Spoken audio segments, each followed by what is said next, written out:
Welcome to Hunters and Unicorns, the Sales Leaders Playbook. It's with a great pleasure that we welcome to the show Paul McGrath. Paul has a great sense of humor, but an even bigger heart. This has helped him recruit some of the most influential CROs that are driving the fastest growing technology companies in the world. In this unique encounter, we discover how he identifies and nurtures talent and how he has made his switch from military to sales leadership. This is his playbook.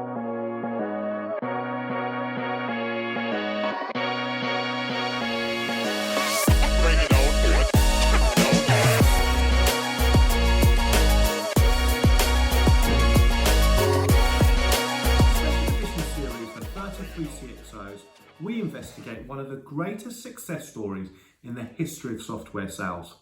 33 CxOs learnt the playbook from one man, John McMahon, a legacy which stretches back to the late 90s at a company called PTC.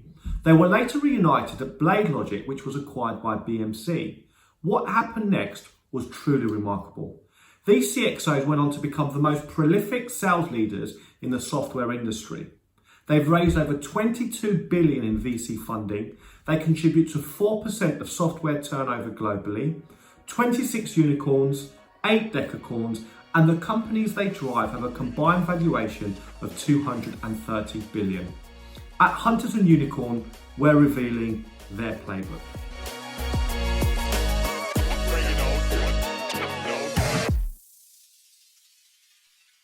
Welcome to Hunters and Unicorns. I'm Simon Kutis and I'm joined by my co-host, Lolly Kune. Hey everyone.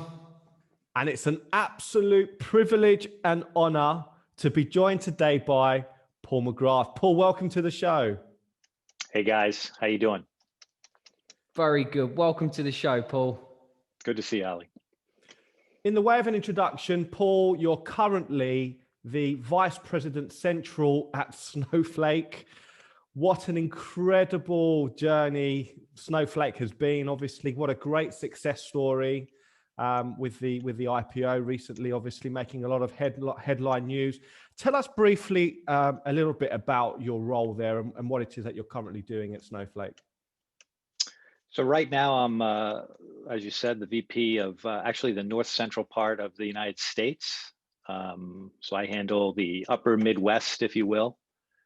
And I've got several sales teams reporting to me, and I'm responsible for the business of Snowflake in that area.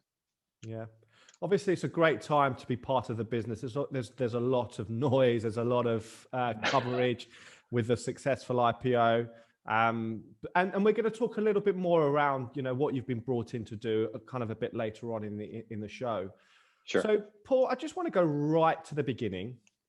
Okay, if you could just tell us, how did you get into software sales? Oh, well, that's a funny story. So I had gotten out of the military, and my first sales job was actually selling copiers, big copiers for Eastman Kodak Company, competing with Xerox. And I did that for several years, and I had landed a job in Pittsburgh, and, I'm a big believer in timing and luck, guys. And as luck would have it, a recruiter called me out of the blue and said, there's this company called Parametric Technology.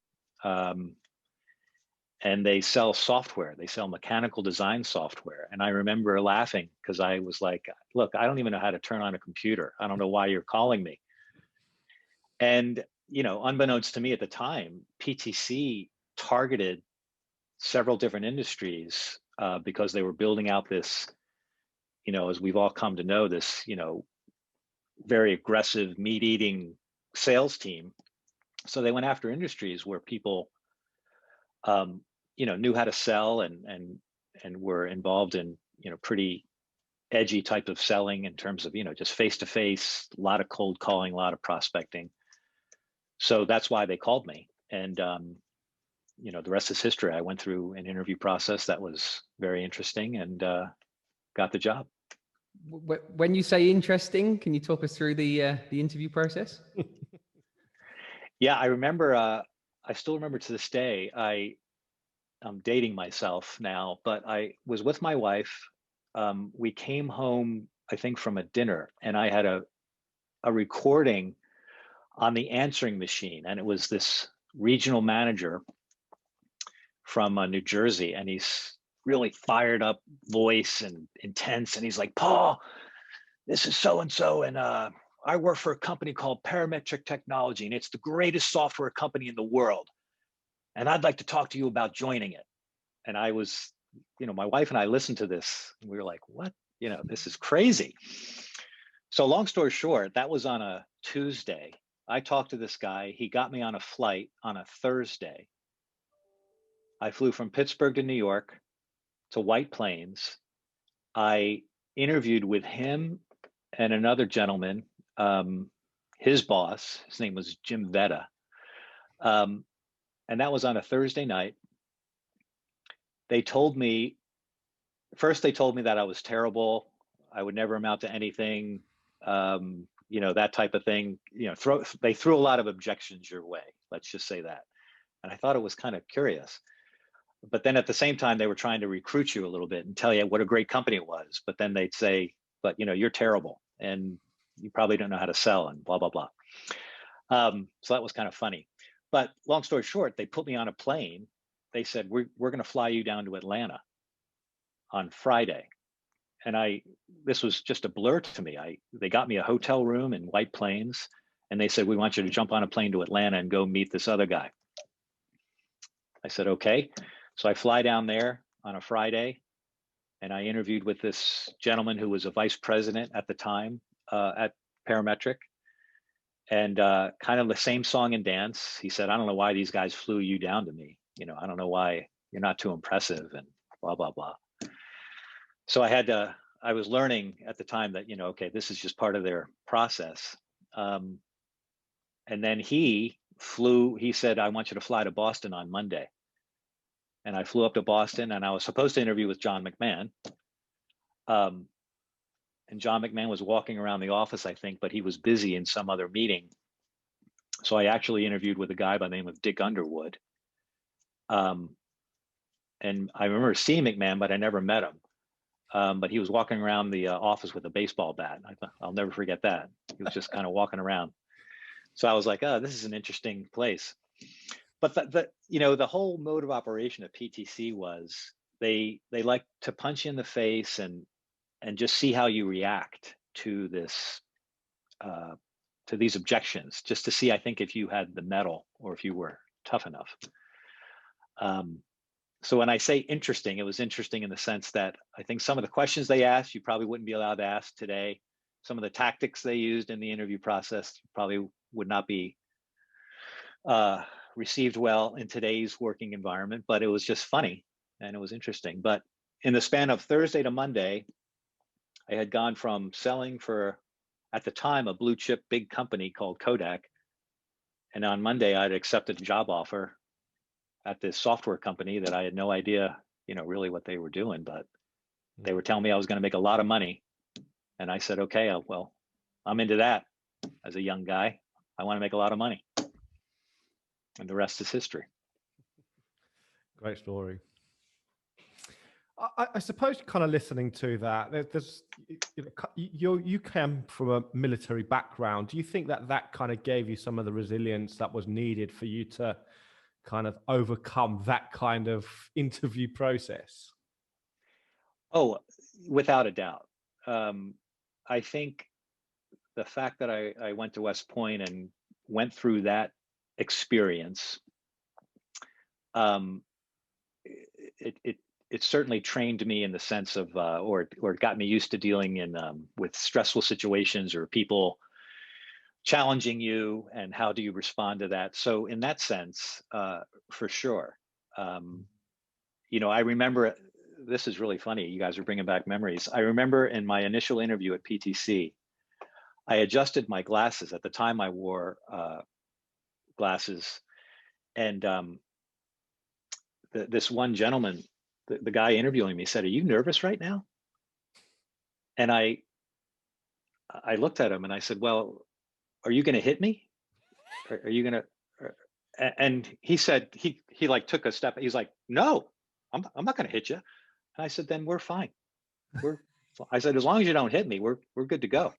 And it was just a funny experience, but I think going back to the military thing, I was like, okay, I'm fine with these guys, everyone puts their pants on one leg at a time, as my father used to say. So I didn't get too nervous with those guys, but it was funny for sure. I mean, it's quite an extreme to go through. What you're describing is quite extreme. But do you think, on reflection, it shows you just how precise they were in terms of identifying the right traits that they wanted to hire against? Because you can imagine that a lot of people would not have had what it takes to get through a process like that. Do you reflect on it in that same way? Or do you think perhaps they just took it too far? Oh, well, that's a good question. I would say there's a combination of both there. I think, yes, they had a really clear hiring profile of what they wanted. And I learned that after I got there, and then I became a hiring manager there. I learned exactly what they were looking for. To your later point, or to your later statement about did they take it too far, I think, I think everyone that goes back at PTC, anyone you would talk to would say, yeah, there was a little bit of excess. And what I mean by that is, I'll give you a statistic that I think is interesting. There were 15 people in my new hire training class at PTC. That's where I met John McMahon for the first time, actually. He came in to say hello to everyone, and he went around and introduced himself to everybody. And we were in this classroom, U-shaped classroom. Our desks were like that. There were 15 of us. In 6 months, 2 quarters later, there were 2 of us left of that new hire class that were still at PTC. Me and this woman from California, because we would stay in touch as new hires. We would kind of stay in touch with each other. But what that told me was, yes, they certainly hired to a specific profile, and their process was tough.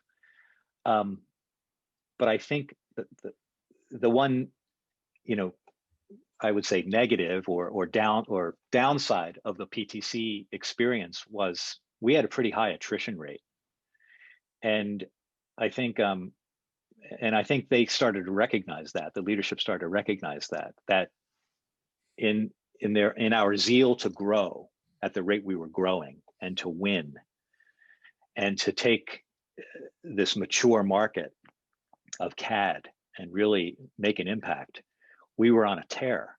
And unfortunately, I think at the beginning of the PTC, the early days, a lot of people that were probably pretty decent salespeople but they just didn't get invested in, just because PTC didn't have the time to do some training. And I think that's a feather in McMahon's cap, in that when John took over as like VP of North America and then worldwide, he did a better job of investing in training, and he recognized that we had an attrition problem, which is a credit to him as a leader. So fast forwarding, obviously, in 2000 you left, you joined Kana, and then Kana, yep. Kana, sorry, and then it's okay. In 2003, you went and joined BladeLogic. Or was it 2004 you joined BladeLogic? Yeah, I actually, I went to Kana. Why did I go to? I went to Kana because there were a couple people over there from PTC, actually. Okay. The funny thing about PTC was the blessing of PTC was there was a network of people that came out of that. And I'm sure that's, one of the reasons you guys are doing this series and stuff, but there was a whole bunch of people that came out of that were very successful. And so I went to work at Kana because I had a friend of mine who I think you fellows have spoken to. His name's Marty Carty, who probably I think is the best sales guy I've ever met in my life, best technology sales guy. But he was over at Kana, and he told me about Kana, so I joined. And then after that, we had a decent run there and made some money. In between Kana and BladeLogic, I actually worked for a small startup called IE Engine, Insurance Engine. And the CEO of that company was John McMahon. And there was only about four of us, four sales guys at the time. And I remember I drove up to Chicago. I met John for dinner. He told me about the company. And I was like, yeah, I'll do it. Primarily because it was John. And, you know, I really enjoyed him and his leadership style. And I thought, well, if for nothing else, I'm going to, you know, get to know this guy and learn a lot from him, which is what happened. But that, you know, that was a tough gig. We all gave it our best shot. And then BladeLogic in 2004 is when I joined BladeLogic. 2004, yeah. Yeah. So how different was it? Obviously, from PTC to BladeLogic, you identified kind of some of the challenges at PTC. What was the kind of the difference? Oh, I would just say a natural maturation of leadership. That was the real difference. I mean, at BladeLogic, we had a lot of guys that were, BladeLogic was kind of like, let's get the band back together. It was that type of thing. There were a lot of folks over there that had come from PTC. But I would say the difference was, you know, there was a lot of investment in training and there was a lot of premium put on leadership, good leadership and caring about people and just the good blocking and tackling that I would say at PTC, there was a lot of it, but there was also some missing. At BladeLogic, people got hired and people got promoted and it was much more intentional. Even though we were growing very fast, it was much more intentional. And there were a lot of decisions made. A lot of thought went into those decisions before people got promoted. I'll put it that way. So just tell us a little bit about you as a salesperson within BladeLogic. So did you struggle? Did you hit the ground running? Just tell us a little bit about some of your success and challenges when you were selling. When I was selling at BladeLogic, I would say I wouldn't say I struggled mightily. Well, I'll just say this. Any sales job, if you work hard, is a struggle, especially the prospecting and pipeline generation. That's always a struggle. That's always tough to do. But you know you have to do it. And I would say that the one fundamental skill that you learned at PTC was how to generate pipeline, how to pick up the phone and get after it. So I would say I was pretty successful as a sales guy at BladeLogic for a couple of reasons. One, the work ethic was there. And that was something that I just learned, that you have to, you know, sales at the end of the day is still a numbers game and you just got to hustle. The other cool thing was the technology was interesting. We had a really unique technology, and it was the idea of it was great. We had some product challenges with BladeLogic, but we could certainly sell the vision, and that was fun. But yeah, I would say I hit the ground running in the sense of I had some good fundamental skills that I had learned over the years that I could bring to bear, and that helped me be successful as a salesperson at BladeLogic. And did you join as an individual contributor, or did you join as a manager? I joined as an individual contributor. Yeah. Okay. And I sold for about a year and a half or so, and then about a year and a half, and then John McMahon asked me to take the next step to be a leader, to be a manager. And what was the reason for that? It's funny. Manager. It's funny.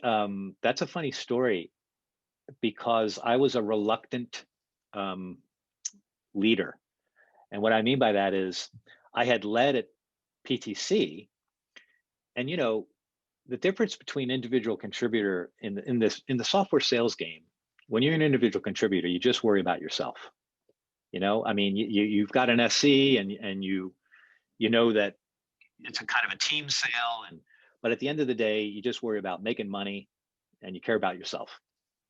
When you become a leader, obviously, you got to put yourself in the back seat and not worry about that. You've got a responsibility to your team. And I was well aware of that just because of my experience in the military as a leader and then at PTC. And so I was frankly quite enjoying my time as an individual contributor. So I actually flew up to Boston, and I had had a crappy quarter, one quarter as a sales guy, and I was going up to Boston, and you know, this is hard to believe, but I told my wife, I said, John McMahon wants me to come up to Boston, and I don't know what he wants. I think he might put a bullet in I think he might shoot me, because I had a crap quarter. And so I go up there and I have lunch with John. He's like, you know why I'm asked you up here? And I was like, to be honest with you, John, I don't. And he was like, I want you to take this job in the central region. I want you to step up, and it's time to stop screwing around and step up and be a leader. And I remember saying, oh, sure, that's great. I was kind of relieved. I was like, oh, okay, I still had a job. And that's kind of funny, but I remember it quite vividly, actually. But it was a good experience. But I remember it was quite a sobering decision, just because, you know, when you become a leader, it's a different ballgame. So you got to get your mind right around what your job is. And so, yeah. And so, obviously, you know, at that point, stepping up to become a leader, you've obviously had previous experience at PTC. Was there a different expectation at BladeLogic in comparison to PTC about the responsibilities of leadership? I think we touched on this a little bit, but I would say the difference at BladeLogic was, again, a much more, everyone was older, everyone was more mature. And McMahon had come into BladeLogic and was establishing a culture that I think placed a premium on, you know, leaders taking care of their people and making. I don't mean taking care of people by what I don't mean is, you know, nurturing them and being kind of soft and willy-nilly and giving them a hug. That's not what I mean. What I mean is making people better and holding them accountable.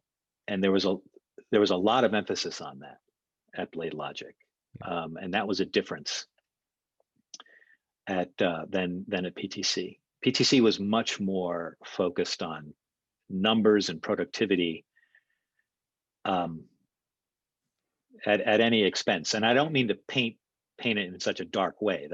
I'm not trying to do that. But I would just say at BladeLogic, there was much more emphasis on developing us as leaders and focusing on making people better. Yeah. That was the big difference. Yeah, because your name was actually brought to our attention as well, and has come up a couple of times in being an individual that's got a great eye for talent, to the point that I believe BladeLogic was one of your hires.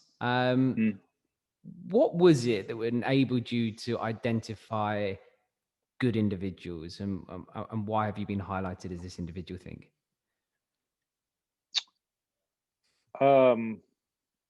Well, I don't know why I've been highlighted. I won't talk about that. Well, what I will say is this. Okay, so a name like that, BladeLogic. You know, to be perfectly honest, I sat down with BladeLogic and I immediately knew this guy is way better than I am. He's smart, he's driven, he's measured, he's mature. He had worked for a guy that I knew back from PTC, and I called this guy and I was like, "Hey, what do you think of this guy, Dali Rayach?" And this guy was like, "I would hire him in a heartbeat. I would take this guy in a heartbeat." Just effusive with his praise. But then after I interviewed Dali, I was like, "This guy is just going to make my life so much easier." The point I'm trying to make is, if you look for talent, if you're a hiring manager and if you look for people that bring something to the table that you don't have, your life becomes so much easier. And I think the biggest mistake that young leaders make is that they lack humility. And what I mean by that is they aren't looking, they're maybe insecure or something, but if they look at hiring someone better than them, they might be worried that this person might outshine them or something like that. And I think nothing could be further from the truth. If I hired a team of Dali Rayach's, then my boat's going to float to the top, just because he's going to do his job and crush it, which is what he did. Yeah. And the rest is history. He's had a tremendous career. Yeah. So what specifically would you say it was about Dali that shone at being, exceptional, or somebody that could bring something different to the table? Well, with him, I've hired some really talented folks. With him, it was the questions that he asked. And right. You can learn a lot from, you ask certain questions in an interview. And I've learned some really good questions from a lot of great folks like, either McMahon or Jeremy Duggan is a great interviewer. I'm sure you guys know who Jeremy Duggan is. But I learned a lot from him. But you can ask questions and figure out what kind of answers you're going to get, and they're thoughtful answers. And okay, so that's one part of the puzzle. But the other part is, what kind of questions does this interviewee, this person sitting across the table from you, what kind of questions is he or she asking you? And if they're challenging questions, or they're questions that demonstrate a genuine curiosity, that tells me that this person is going to be a very good salesperson. Because I would say one of the biggest, Marty Carty, I brought that name up before, and I said he's probably the best sales guy I've ever met and I've ever seen work, because I worked closely with him when we were at PTC and BladeLogic and Kana. He is one of the most curious people you'll ever meet in your life. He just wants to know. He's got a real desire for understanding things, whether it's the technology or, a business. How do you make money? He'll dig in to a business and have conversations with the business people to find out, how does their business work? What drives it? Because that's where he can find out where the pain is, And a guy like Dali Rayach in an interview asked me some really good questions, just about me, about my style, about my business, where I was taking the business in the Midwest, because he was finding out, all right, who is this guy? Does he have a plan? Can I learn something? And can I, excel? And I would say that's the X factor for good salespeople.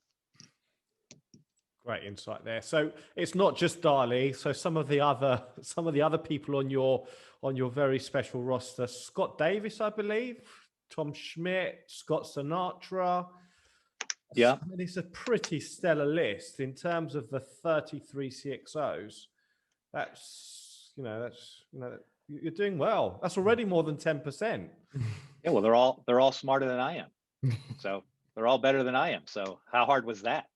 Paul, you mentioned something there when you were just talking that you learned a lot from Jeremy Duggan. It's not just the fact it's Jeremy Duggan, but did you hire Jeremy Duggan, or was he working underneath you? He wasn't working. No.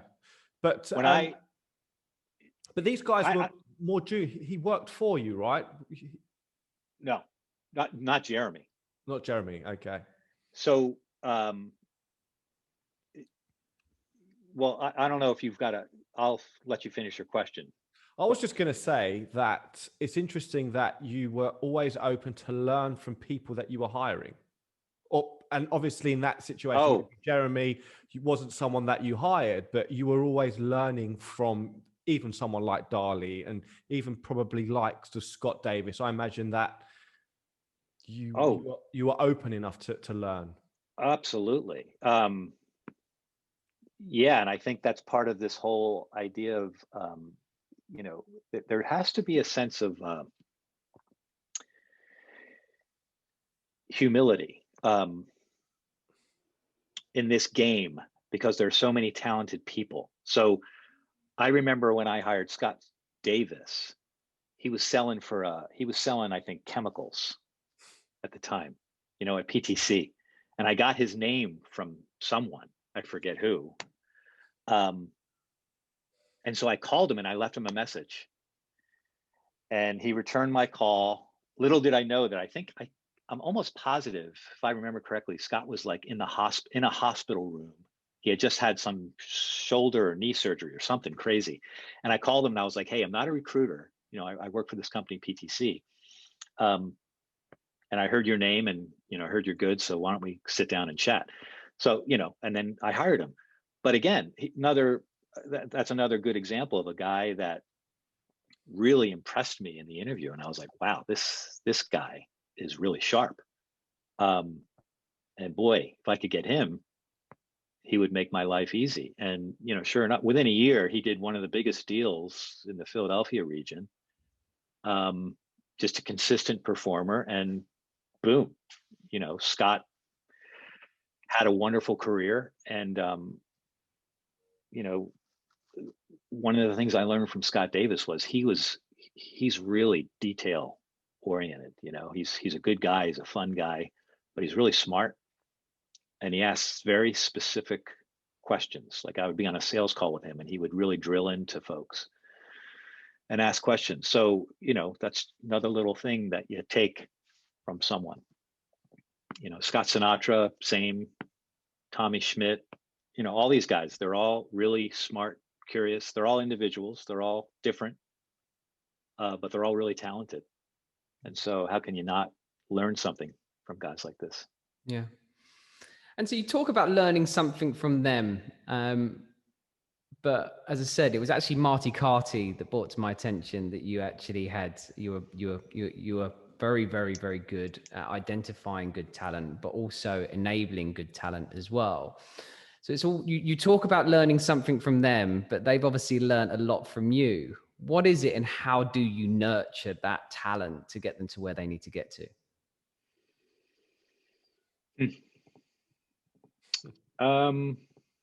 That's a good question.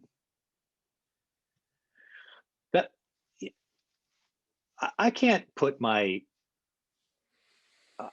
you'd have to ask those guys what they learned from me. I think what I tried to do was create an environment of,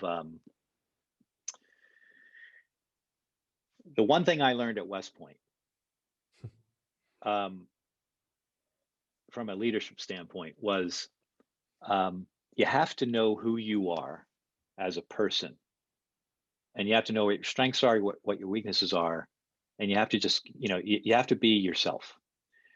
When you're in a leadership position, you cannot take on the personality of someone else when you're a leader, because people see through that. And I used to tell folks, it's like, I don't know if you guys are parents, but when you hold a baby and you're really nervous and someone hands you the baby, if that baby senses that you're really nervous, that baby isn't feeling too good, and it will start to cry or whatever. And I think it's because babies have this sense of, are they with someone that is taking care of them and confident? And I think as a leader, you have to know who you are, and you have to, always be trying to get better, but you have to know who you are, and you can't portray a different personality or a different affect. And I think what I hope those guys took from me was, they're all unique. They're all unique guys. And what I hope they took from me was, the way they lead is not trying to be Paul McGrath or someone else, they're true to themselves. And I think that's when you're most effective. You know, when you work at a company with strong personalities, and I'll give you two examples. We talked about Jeremy Duggan. So I met Jeremy. We were both at PTC and we were both at BladeLogic, but I didn't really get to know him until I moved over to Europe because McMahon asked me to go run Central Europe for BMC after the acquisition. And it was me in the Central region, Jeremy ran the UK and Northern Europe, and Cedric Pesch ran Southern Europe. And so I really got to know those two guys. And I'll say that they're both very good friends of mine. But within a quarter or two, Jeremy got promoted to run Europe. So I went from being a peer of Jeremy's to working for him. Mm. And it was one of the best experiences of my life. And the reason I say that is Jeremy has got this, he's really smart, obviously, but he's got a great sense of humor. And he and I have a similar sense of humor, so we give each other a hard time, but he's got a strong personality. And I would say that there are some guys that would work for Jeremy that would try and be Jeremy. And if they do that, they'll fail because there's only one Jeremy Duggan. Similar, you know, John McMahon. I think a lot of guys at PTC tried to take on some traits or personality affectation of John McMahon. And you can't do that because there's only one John McMahon. You know, he's got some unique traits or characteristics and only he can pull that off. So I think I'm beating around the bush to your question, and I hope I answered it, but hopefully that's what those guys took from me, which is just, you know, learn how to be yourself and just be curious and be open to learning from others and have everyone else's interest in mind. And I think if you take care of other people, they'll take care of you. Yeah.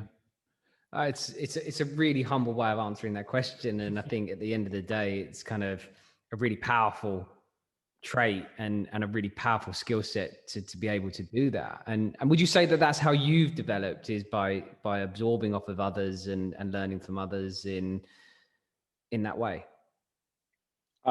Yeah, I think so. I think I'm a product of the good and the bad, the positives and the negatives of everyone that I've interacted with.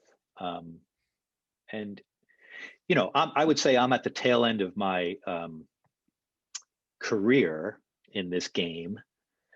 And I'm really happy because I'm at this company, Snowflake, that I would say is it's going to be one of the great software stories in this space. But like, I work for a guy today who is an unbelievable leader, and I'm learning a ton from him. And I've got 5 or 6 peers that run the rest of North America, and every one of them. And I would say, yeah, I think they're all younger than I am, but they're all great, and I'm learning a ton from those guys. You know, they've got a different set of experiences that they're bringing to the table, and they've got a different perspective. So I can talk to them and say, hey, how would you deal with this person, or how would you handle this situation? And I think that's the fun part of this job, which is being surrounded by really sharp people. Mm. That's the key to McMahon's success, by the way. Yep. Yeah, McMahon knows that. Completely agree. And he knows how to hire the right people and create this environment where you're just looking around, you're like, man, I'm with a bunch of A players. And how can I not just love the hell out of this, what I'm doing right now, you know? Well, you're taking the true definition to enablement then, aren't you, really? You're enabling people to not only just reach their potential, but to go beyond that by giving them the tool sets that they need to do it, and do it in their own way, which is why I think, you know, the second generation of individuals that have come from this have done it their own way. And those ones that have been real true successes in this have done it in their own way and created their own personal legacy because they haven't necessarily followed in suit and done what everybody else has done in the way that everybody else has done. And I think it's people like you have enabled them to do that, which is just a phenomenal story. Yeah. Yeah, I would say it is. I think it's, I think at the end of the day, this business is all about people. Mm. You know, if you talk to any leader, remember having a conversation with Kelly Connery. You mentioned Kelly Connery. We talked about him. He was the CRO at Bazaar Voice. And when I ran Europe for Bazaar Voice, I reported to Kelly, which was a real joy. Kelly was a PTC guy, you know. Kelly knows the vocabulary and the playbook and all that stuff, but he's just a genuinely good guy. Mm. And I remember talking to him about the job, about his job. And he was like, Paul, 90% of my time is just people issues, challenges, talent, cultivation. Do we have the right people in the right spots? All that stuff. And it goes, you know, Ali, to your point, it's all about, you know, are we doing what we need to do to enable these folks to do their job and do it well? Mm. It's interesting because your playbook elements, the first one is recruitment. And it's interesting that when you came up with your playbook and when we spoke about it, I said to you, do you want to hone in on something specific within recruitment? Do you want to talk about, you know, recruitment process or recruitment, you know, or some aspect of recruitment? And you said, no, just recruitment. And I think this is what you're kind of referring to. This is what you're kind of alluding to, that recruitment in its entirety is a fundamental part of your kind of playbook. Do you want to just tell us a little bit more about that? Yeah, I think, well, you know, we talk about playbook, you know, as a leader, your job is what we say the 3 R's, you know, recruitment, retention, and revenue. And, you know, 2 of those R's have to do with people. Revenue is revenue, but recruitment and retention is all about people, which is indicative of the importance of it. Obviously, it's a very obvious statement, but it's something that's, I think, glossed over and there's not enough time spent on it, you know? So your success as a sales organization in the software space, any sales organization. So let's just backtrack, not just software. Your success as a sales organization is going to start with, do you have the right people? And have you come up with a recruiting profile? Do you know what kind of person it's going to take to do this job? And there might be some differences based on what you're selling, you know, so you really got to dig into that. That was one thing that I think PTC did a decent job, but certainly BladeLogic did a decent job of saying, hey, who are we hiring and what do we want to hire and what traits do they have to have? Like if you talk to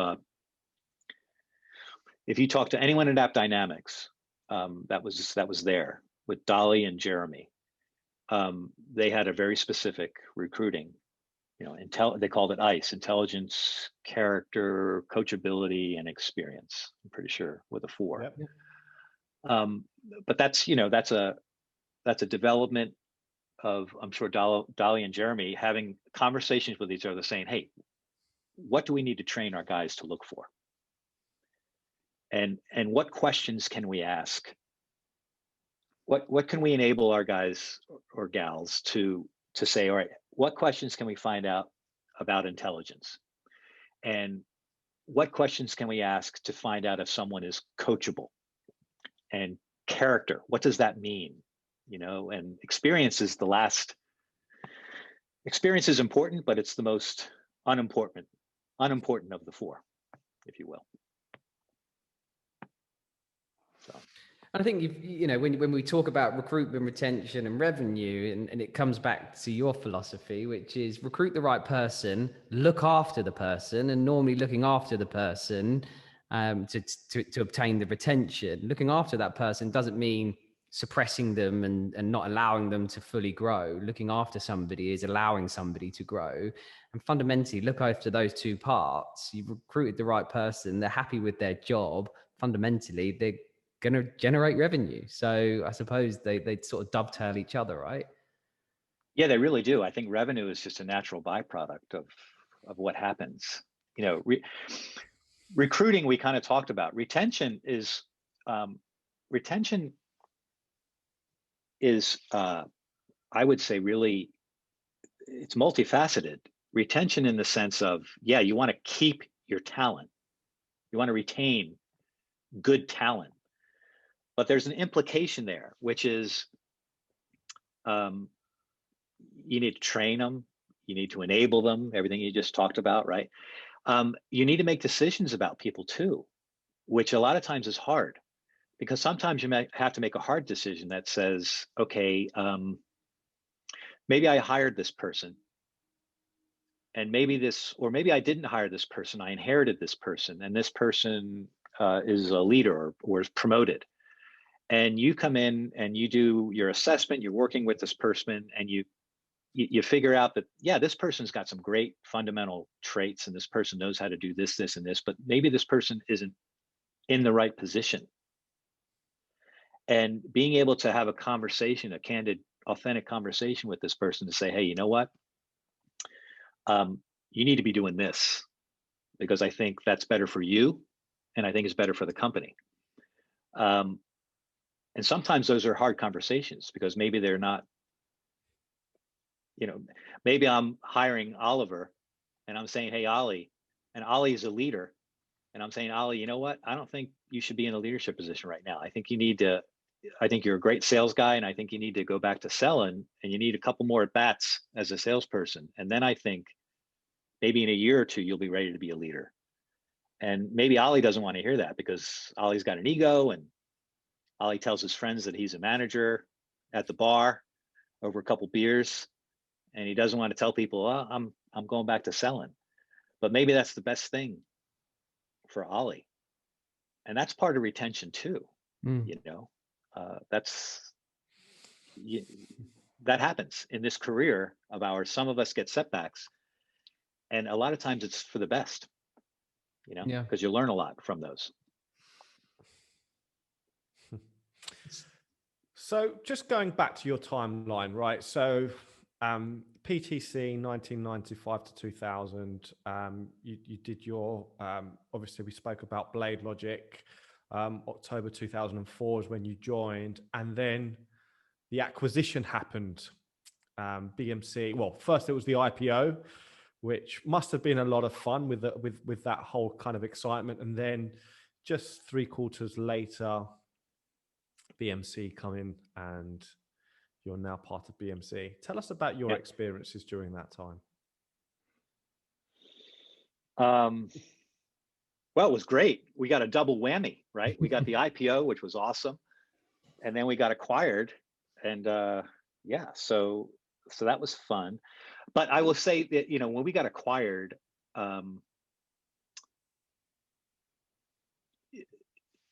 I think a lot of us at BladeLogic, when we got acquired, immediately had one foot out the door. And that's not a slam on BMC or anything like that. That's just, we went from this, I think all of us enjoyed being with a smaller, nimble type of sales organization. BMC was a big company. BMC was a $2 billion software company, and they acquired us. And, I think a lot of us were like, okay, so McMahon's going to leave, and we're going to be sucked up into this big organization and become an overlay organization, which is like the kiss of death, I'm not, and again, that's not a slam on overlay guys or whatever, but, that's just not our, that's not interesting to a lot of us. It's certainly not interesting to me.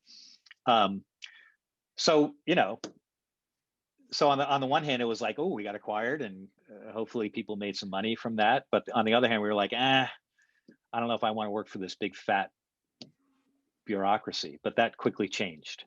And then, and then it was pretty cool to be. You spoke to McMahon, didn't you? Oh yeah, I remember. I remember calling McMahon when we got acquired, and we were supposed to go down to.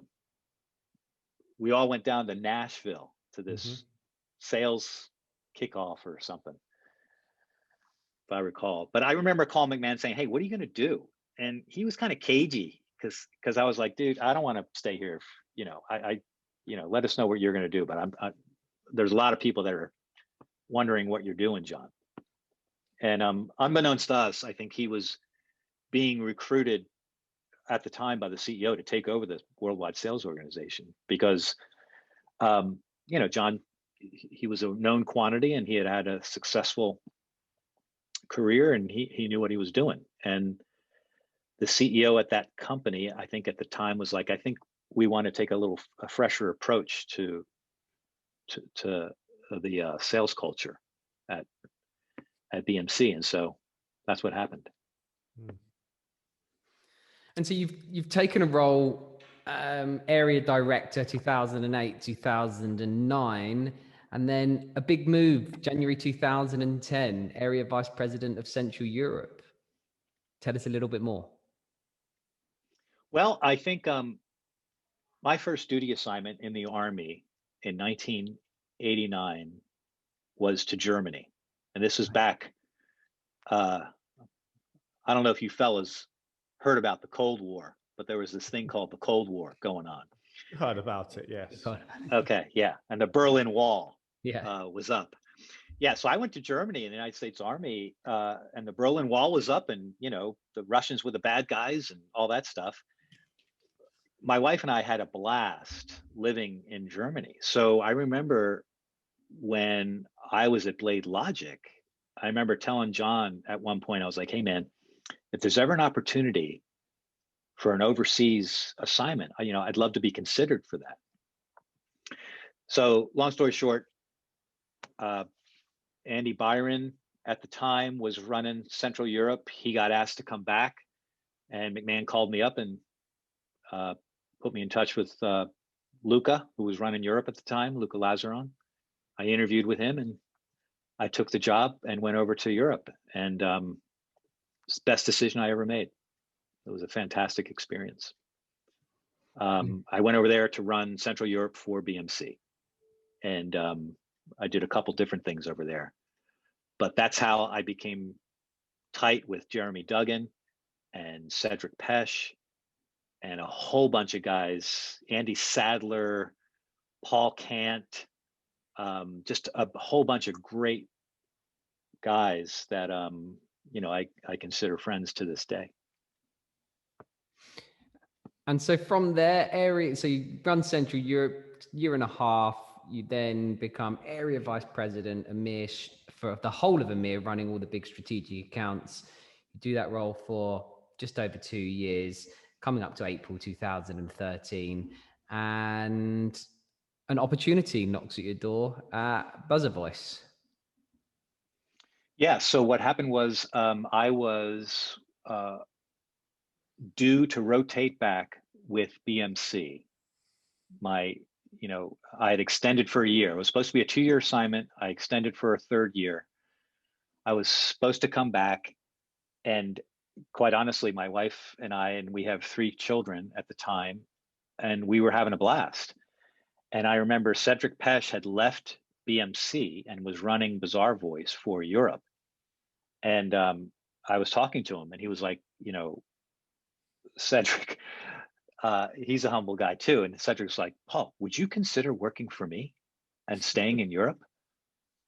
And I was like, "Dude, absolutely. I would do that in a heartbeat." So that's what happened. I just got lucky because Kelly was the CRO, Kelly Connery, and I knew him. And Cedric is a good friend. And so they asked me to come over, and it was great. And I did that for 2 years. I ended up taking over for Cedric after he departed Bazaar Voice, and I had a blast. I ran Central Europe, and then I ran all of EMEA for Bazaar Voice. So it was fun. And then continuing on with that kind of journey, the onward journey. So you then took a president and CEO role in September 2015 at Lumavate, right? Tell us a little bit about that. Yeah, so I came back from Europe, and I told my wife, I was like, look, I'm going to take a couple months here because, to be honest, ever since 2004, when I joined BladeLogic, I had been living on a plane, traveling, throughout the Midwest, and then in Europe on a plane all the time. It was a lot. And that was 11 years of hard running. I got back to Indianapolis, software mecca of the United States, as you guys know. Not necessarily a big the place to be to build your career, but we call it home, and it's a wonderful place. So I got back here. I took some time to think, what do I want to do? And a venture capital guy here locally in Indiana, we had known each other, but not well. And he knew that I was, on the street.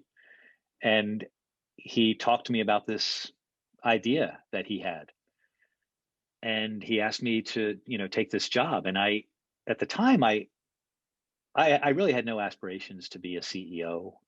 That wasn't on my radar of something I want to accomplish.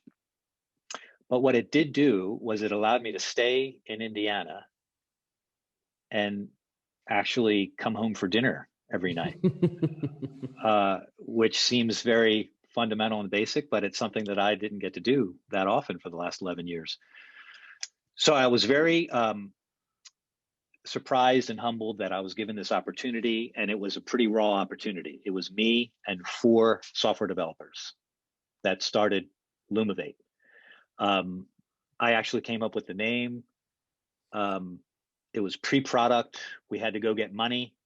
I ended up going through 3 rounds of financing over 2 years. Built it up to about 20 people, and we did I don't know, we were getting up to about $500,000 in revenue. But during that process, it was a great experience for me because I learned a lot about what it takes to get a software company started. I learned a lot about venture capital and how it works. I learned a lot about how much I did not want to be a CEO.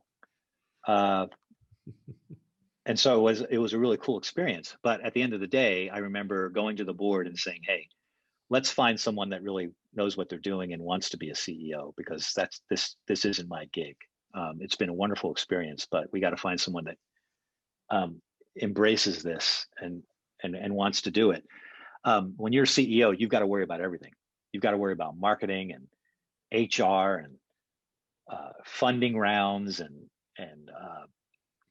informing your investors and all this stuff. And that's not something that I wanted to do. I don't think I was good at it. I'm better at sales. I'm better at just worrying about sales and salespeople. But it was a really cool experience. And I did it for 2 years, had a really smooth transition with the current CEO, and Lumavate's doing quite well, actually. They're doing okay.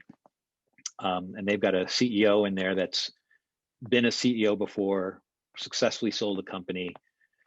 So that company is doing well. But after that, I thought that, okay, I had done everything I needed to do. And I kind of took time off, and I'm not going to say that I retired, but I was kind of in this no man's land of now what's next for me. And then the App Dynamics opportunity came up. And I suppose just before we continue in the journey through App Dynamics and now Snowflakes, we've obviously just released a special edition series which looks and speaks to a number of pre-sales individuals at BladeLogic. We've obviously discovered some fantastic things throughout that process, but what does pre-sales mean to you? Well, I'm not where I am unless I've cultivated and leveraged the pre-sales talent that I've interacted with over the years.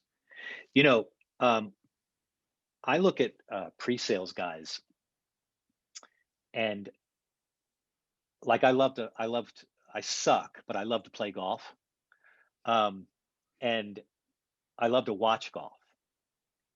Think about some of the great golfers, and like Mickelson had Bones Mackay on his bag for 20 some years.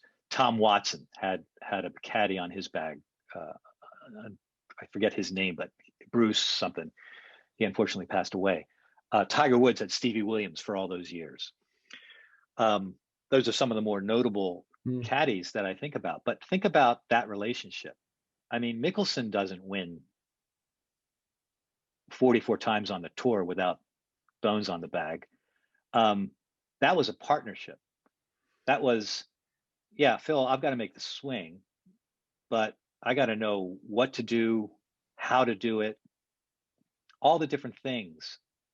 And so, you know, when you think about pre-sales, I know how to sell. I know how to get into a room. I know how to get a meeting. I know how to qualify pain, let's say, and look and find out who's going to be my champion, and who's a potential champion, and who's a naysayer, and all those sales fundamentals that I know how to do. But my technical guy, he needs to know the product. He needs to know the industry. He needs to know what people wrestle with pain-wise. He needs to know, or she needs to know, how do these people wrestle, or what are their, you know, daily challenges in the daily part of their job, and then translate that to me so I can formulate it in some type of business problem or business outcome. So it's just a huge part of our job. I mean, no sales guy is successful unless they've got really talented pre-sales. Yeah. I think it was a real big highlight in the, you know, pre-sales shouldn't be used as a business tool. You know, they're there to really support, and they care just as much about the win as the sales guys. Sometimes they care more. Exactly. And, you know, there's this transition, which was kind of like a really important point, which was moving from a proof of concept to a proof of value. And I think that as a change of time and a change of tactic, you know, really kind of, you know, instilled and created the value of pre-sales. The reason, I tell you, a good pre-sales person, first of all, we talk about A players in the sales space, and A players are hard to come by. So you can hear, you know, a lot of times it's like, yeah, you want to recruit A players. Well, that's easier said than done, because there aren't too many of them out there. That's why, you know, the term A players. Most of them are B and C, right? But you always get a couple A players that spin it up. Well, the same can be said for pre-sales. And what I mean by that is pre-sales, the really good ones are folks that not only have the technical chops of the specific product that you're selling, whether it's, you know, at PTC, it was, you know, our pre-sales folks were degreed mechanical engineers. So they knew mechanical engineering, but they also have to have a presence. They have to have a personality. They have to be articulate. They have to have good communication skills. They have to have decent people skills. Well, I don't know too many people that know how to write code, write Python, understand Java, you know, blah, blah, blah. And they also, great people skills, really articulate, you know how to present, know how to communicate. You know, they're fully rounded person. And I think that's tough to find. That's, you know, that's your A player in a pre-sales person. Yeah, great. It has been an absolutely fascinating series and so insightful to see just how much they complement each other, but also how they kind of fill in a lot of the gaps and a lot of the detail that we've heard over the last few series. So yeah, really, really. Well, that's a credit to you guys for spending time on that, because most people don't. So good for you, because it's really important. It's an important part of the sales process. So just going back to your journey to AppD, you took a bit of time after Lumavate, and then who was it that enticed you across to AppD? Well, I would say it was two people. One, Dali Rajic, who, after, when I went to Europe at BMC, he took my job. So I hired him, and then I hired my replacement. And then he thrived and went on, and then he went to AppD. And I obviously stayed in touch with him. I consider him a good personal friend, but I was thrilled to see his success and Jeremy's success at AppD. When I came back and I took the CEO job, obviously we stayed in touch. But when I was off, we would have conversations, and Dali would talk to me about different CRO jobs that he knew about, that, was I interested in this or that? And he was happy to put me in touch with different folks. And I remember just, nothing really was interesting. And he told me about this position that was open and at AppD, that they had an issue and they needed to backfill a person, let's say, and kind of just right the ship in a certain part of the country. And then Tom Schmidt called me and told me, because I'd be working for Tom, because Dali was the CRO, Tom was the VP of North America. So it's just funny, because at BMC I was a second line manager. Dali was a guy that I hired to be a frontline manager, and his sales rep was Tom Schmidt. And so now we're going full circle, and I'm working for Tom Schmidt. So it was really funny, but it was a real joy. So those two guys enticed me to come over to AppD, and it was fun. Didn't last too long though. Yeah, well, that was post-acquisition, wasn't it? Obviously, so by that time, AppD was transitioning into Cisco, and obviously Dali went on to Zscaler, where he's absolutely flying and rolling out his playbook once more and just having incredible success there. Yep. So awesome. Having decided that your time was up at AppD, you then decide, how did Snowflake come about? Snowflake came about, so I knew about Snowflake in the early days because John McMahon was on the board at Snowflake. And a couple of guys that had worked for me, so a guy by the name of Thibaut Sorol, who I brought over to the UK from France, and he took my job when I left Europe. He took over for me as running Bazaar Voice for EMEA. He joined Snowflake and kind of opened up Snowflake in Europe. So I was well aware of Snowflake, and I knew it was pretty cool company. I had no idea of what was going to happen, but I knew it was a pretty cool company. When I was at AppD, a partner at Sutter Hill Ventures, who's the primary recruiter at the time for Snowflake, contacted me because I had known him for quite some time. Chad Peets, right. So Chad had done a lot of recruiting for us at BladeLogic. He knew, he knows a lot of us. Well, he contacted me and said, "Hey, there's an opportunity at Snowflake to run the Southeast." And he had heard that I was in Atlanta and at the time at AppD, and I was living in an apartment with AppD because I knew it was going to be a temporary thing. I still had my house in Indiana. So Chad contacted me and told me about Snowflake and told me about the opportunity. And I went and I had meetings with Chris Duggan and at the time, Bob Muglia, the CEO. But I got to tell you that the reason I joined Snowflake, I knew it was a good technology, but the reason I joined Snowflake was I had a meeting with Chris Duggan, and you will not meet a better guy than Chris Duggan, who's the CRO at Snowflake. He's a good human being. He's been ridiculously successful, but he's, we talk about humility a lot. He just struck me as just a guy that was down to earth and just a guy that, cared about people and just had created, I like the culture. And so I was like, I could work for this guy for sure. And I just got lucky, luck and timing, big factor. So here we are.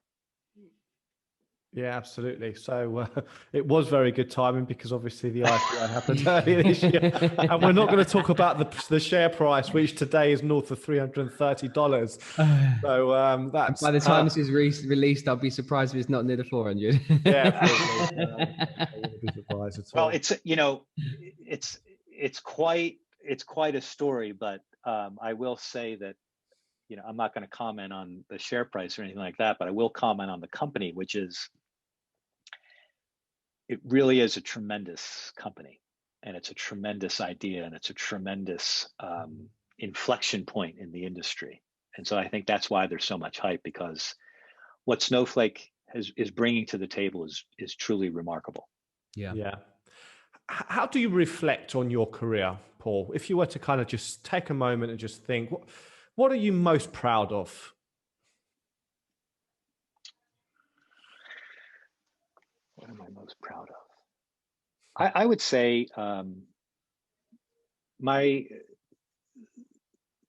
the blessing of the relationships that I've created over the 25 years I've been in this business.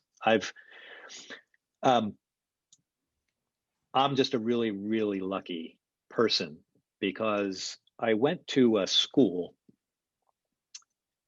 at West Point, and anytime you go through a very difficult, challenging thing, you form relationships that last a lifetime. So I consider my classmates at West Point some of my closest friends to this day, and they've all gone on to do wonderful things, and they're great people. But I think we're all so close because we went through hell together, especially that first year, and it was a very difficult experience. I would say that the same can be said in a much different way in your software sales career, my software sales career, because PTC was certainly a tough experience, but it was a great experience. BladeLogic was a tough experience, but it was a great experience.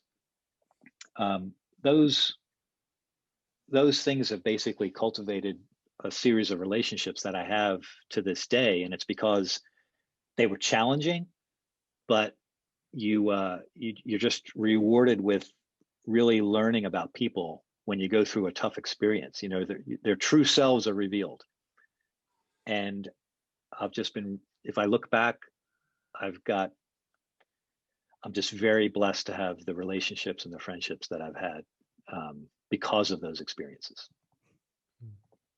What a lovely reflection.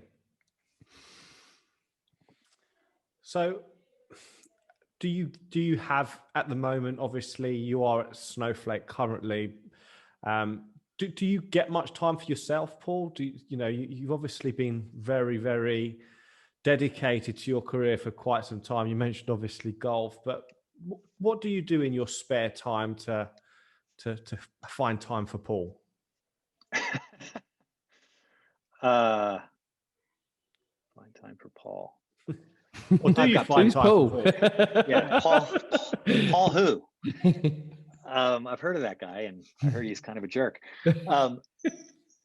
No, what do I do? I've got plenty of time. And what I mean by that is, everything in doses. The one thing that you learn over time is how to measure. At PTC, when I was a leader, I had zero time, and that's because I didn't know any better, and I threw myself into your job. And then over time, you learn that that's probably not too healthy.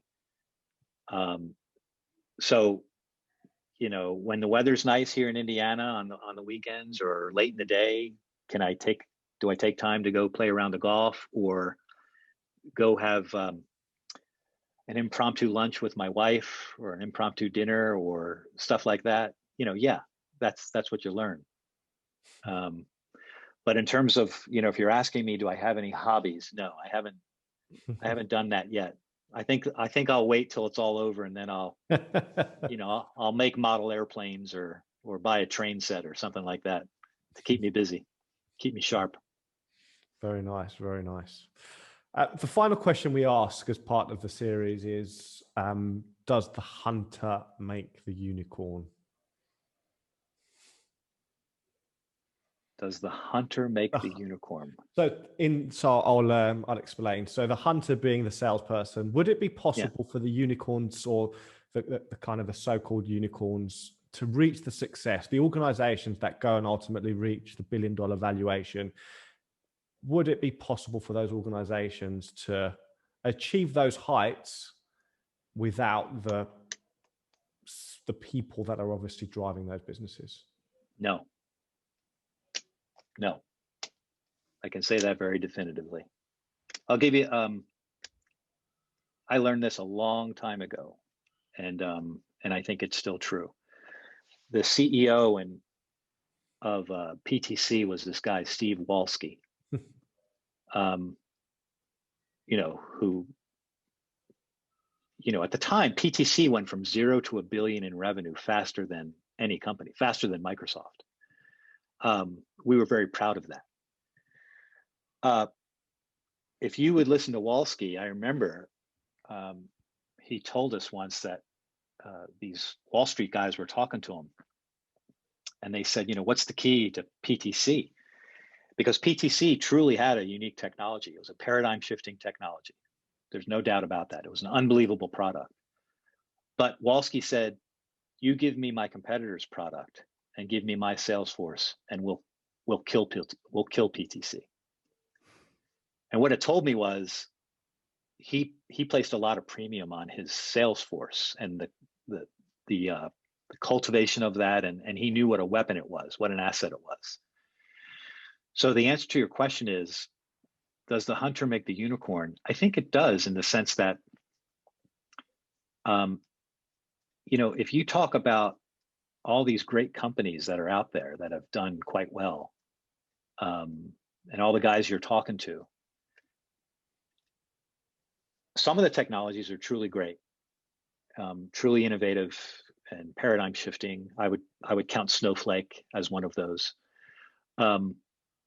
But without a proper, without a sales process and a culture and the right people driving that process, without some fundamental things like a qualification methodology, the process and the qualification, and people that know how to implement those things, then, you'll see there's been some great technologies that have died on the vine, or they've been acquired, let's say, by other companies, because maybe the sales, it's running out of gas, and some other company comes in and picks it up, and then they take it or whatever. But the true unicorns, the true ones that blow it out, they've solved that problem, which is sales execution.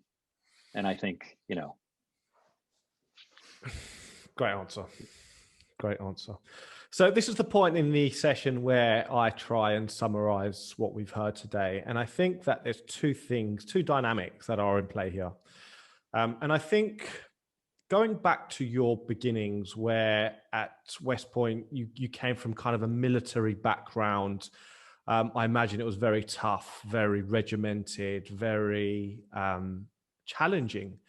And then PTC, following a very, very similar suit in terms of there was a lot of process, a lot of demands. It really set a lot of the rhythm that you were able to kind of build on. And once that struggle became natural, I believe that it brought the other side of the dynamic, which is the human side. And because you had banked that ability to create rhythm in being able to just do the work that needs to be done, it stopped being about the concentration on those things. And I think the reason why so many people have mentioned you by name is because you bring such an honest and humble and human side that it makes you such a fundamental part of this incredible tree. And you've touched so many people on this journey. It just shows just how special this group, these individuals, and as a collective, and you are as a person. So thank you so much for taking the time to speak with us today. It's been an absolute pleasure. So just a great experience. So thank you so much. Well, thank you. It's been, I've really enjoyed it. And I couldn't agree with you more about everyone else. Not me, but I couldn't agree with you more about everyone else.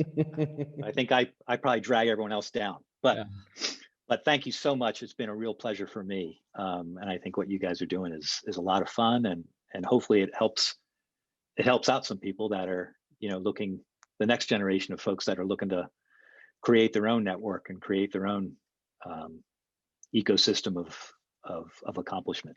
So thank you.